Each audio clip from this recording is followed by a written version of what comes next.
The Minecraft Spyglass is a really cool item, and it is one of very few items that actually have a 3D model in your hand. And that gave me an idea. I wanted to make one in real life. So, how did I make it? Well, this project required a lot of sanding, painting, and using filaments I'd never used before. And I came up with the plan. Step 1 is make a simple model of a spyglass. Step 2 is to make it so that the two pieces can slide through each other. Step 3 is to add the lens, and step 4 is to maybe add some covers to hold the lens. So, now that I know my plan, I'm going to start designing. So, I started off with step 1 by making a simple model of the spyglass. I made sure to design it in a way so that step 2 would be easier. When I finished making the basic shape, I went back and changed the tolerances so that I could slide the two pieces together. I also added joints to stop it from sliding all the way through, and I also made sure to round those joints. I wanted to make sure that the two pieces would be able to slide through each other properly, so I made this little test print to see if it would work.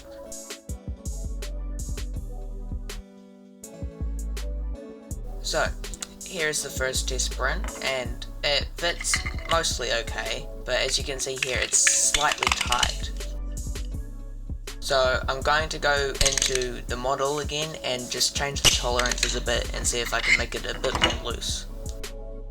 So this is my second attempt and it's way smoother. It's not perfect, but that's really good.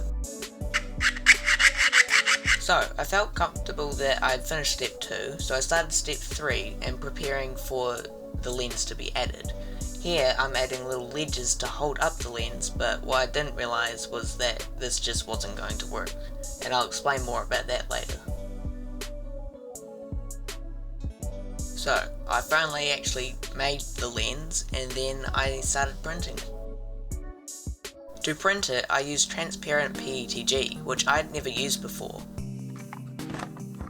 I know that with the type of 3D printing that I have, it's not going to be possible for me to get something fully transparent, but I want to see if I can make a lens as transparent as possible.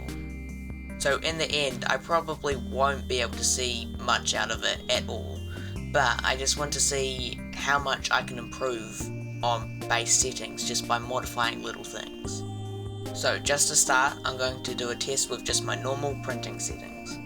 So this is at a 0.2mm layer height, and when that first layer went down, it was way more transparent than I thought it would be.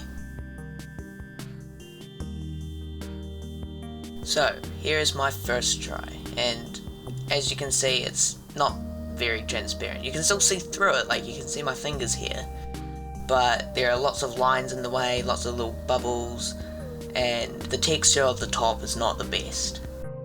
But I do still think it's quite impressive given that that's just normal settings that I use. I didn't change anything to help it.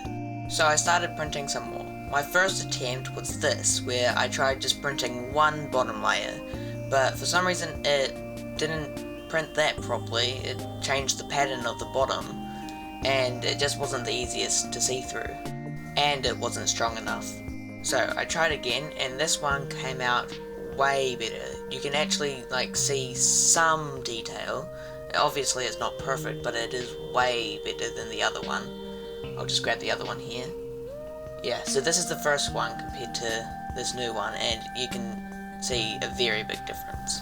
So I'm going to try a bunch of sandpapers on them to see if I can get it even smoother. Sanding it made it all clouded and foggy, which is what I expected. And I've seen online that apparently if I coat it in a clear spray paint, it will make it better.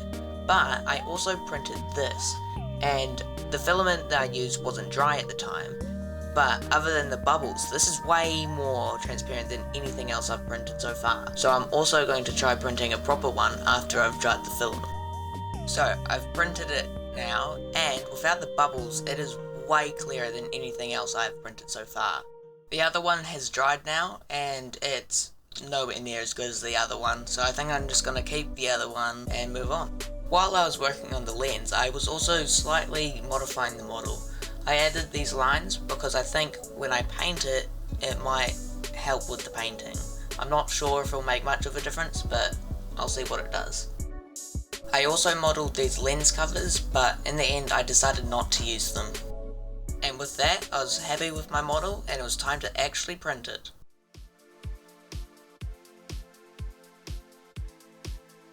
So, here are the two main pieces, and they came out pretty well, but this is where I noticed my first issue. So, remember how I mentioned how this would be an issue? Well, I somehow managed to forget that the second piece wouldn't be able to get in if that was in the way. So I ended up having to break those pieces by forcefully pushing it through. But other than that, everything else was fine. It was able to slide through properly, and so I think I'm ready to paint it. And I'm just going to use normal acrylic paint and some masking tape. I've masked it off so that I can be as accurate as possible. While I was painting, I was also trying to make sure that it was as evenly spread as possible.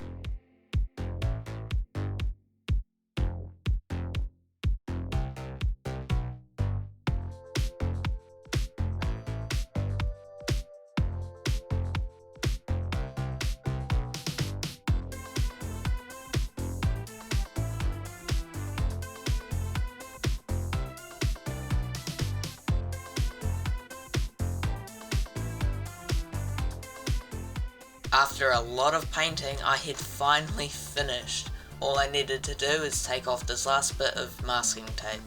I did not expect it to take me so long to paint it, but I did have to mix a bunch of paint. I needed like 4 different shades of brown and 2 different shades of orange. And at least taking the masking tape off is very satisfying. And it looks so good. It's come out so well, I'm very happy with it. And now there's just one more thing left to do, and so I grabbed the lens, and just to show how transparent the lens is, I did this. Anyway, I added the lens to it, and I think it makes it look really good. Obviously you can't see through it as if it was glass or acrylic, but it makes it look much more like a spyglass. And now that I have a spyglass, I might as well use it.